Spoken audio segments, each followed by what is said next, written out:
declaration raise the question. That is, his declaration indicated that the council asked him to address these issues, as opposed to,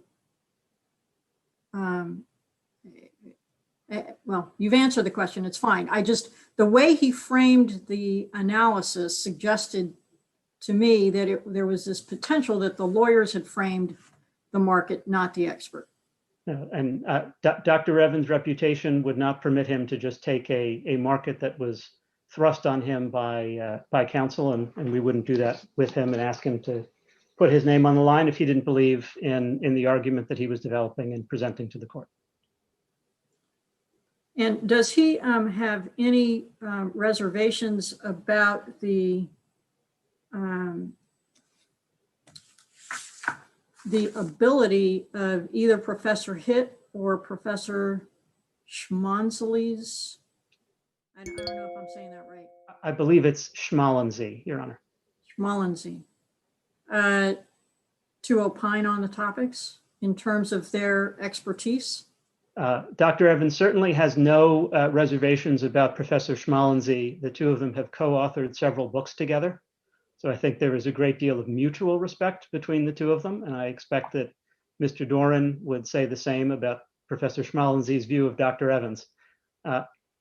Professor Hitt, I believe is the right way to refer to him, is, as I understand it, not someone who has an economics degree. He's a professor of management and has a PhD in management. But I do not know one way or the other whether Dr. Evans has a view on the competence of Professor Hitt. He has a view on the opinions that he's expressed. And they disagree. They do, Your Honor. They do disagree, which just highlights the fact that between the University of Chicago professor and the MIT professor, we have a disagreement over what the relevant market is, right? So this is not something that is without debate within the community. You would agree with that?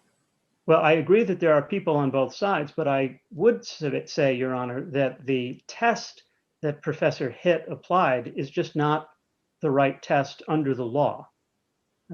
Under the law, we look to a hypothetical monopolist test to assess whether or not a monopolist in the market that is being assessed could impose a SNP, S-S-N-I-P, small but significant non-transitory increase in price. That is the recognized test under the case law and under the guidelines that are applied by the Department of Justice and the FTC. And Professor Hitt didn't do that test. He acknowledged in paragraph 17 of his declaration that it is the right test, but then he failed to apply it. What he did is he looked to see whether there are other alternative distribution paths for Epic to get Fortnite out to people who want to play the game. That's not the test. That would be like saying that there is not a market for ride sharing and taxis if people can also walk or bike or get a friend to drive them or take public transport. What you need to do is not just assess whether or not there are any alternatives. You need to assess whether or not the alternatives impose some kind of competitive discipline in the market that's being proposed. And that's what the hypothetical monopolist test or the SNP test is intended to do. And Dr. Evans. Let's go back to the aftermarket. You want to finish that up? Sure, Your Honor. So I covered 1 and 2. The third factor in NewCal is whether or not the power that's at issue derives from express contractual agreements that were reached in the primary market.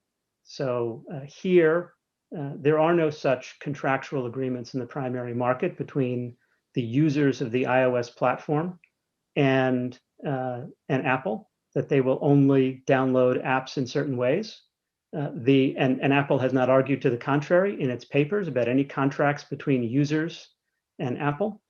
Well, but there are contracts, there are licensing agreements between the plaintiffs and Apple. That's correct, Your Honor. There are contracts between the developers and Apple for sure. But the relevant question in assessing the third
Hey guys, it's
are asking, having breached the agreements, they could cure the problem themselves. They didn't bring forth evidence of the kind of harm they're suggesting to the public and to third parties, and they could cure it themselves. And Your Honor, I understand the court's sensitivities about affecting other people, but I'll end with this. It's the same analysis as to Fortnite. They could fix it in a second. They're not claiming damages. They have publicized their campaign. If anyone's getting wind of what's happening, it's because they've been on this blistering ad campaign, and they formed a group last week of other developers to expand it. So they don't need this court's emergency help. They have the keys in their pocket to free Fortnite and Unreal Engine. Thank you. Your Honor, on Unreal Engine, let me just say, because I think the evidence has been completely mischaracterized, there is unrebutted evidence in the record in both the declarations of Mr. Penwarden and Mr. Grant that there are hundreds of thousands of developers whose platforms are at risk. We say that Apple, we believe, will stop accepting Unreal Engine apps that are built on that platform as of 2021. They will be then destroyed. We have numerous, dozens and dozens, and that's set forth in the Penwarden Declaration of instances where developers are saying that they are concerned, and we have millions of users who are reliant upon those applications. All of that evidence is in the record. This is not a handful of 3 or 4 examples. We have got millions of people who will be directly affected. Can I say one more thing on the... Let me just say on that last piece. That if it is not uncommon, as you all will know, that if circumstances significantly change, that motions and requests can't be renewed. All right, last issue. You said you wanted to say something else, Ms. Forrest. The last thing I would say, Your Honor, is there's been discussion of a publicity campaign.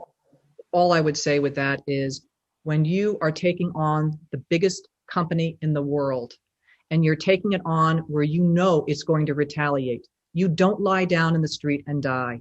You plan very carefully on how you're going to respond, and you try water.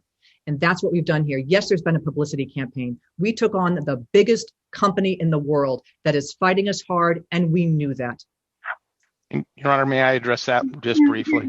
There are other people who are taking it on. And one of the questions that you never answered after our last hearing is what happened that made this so urgent.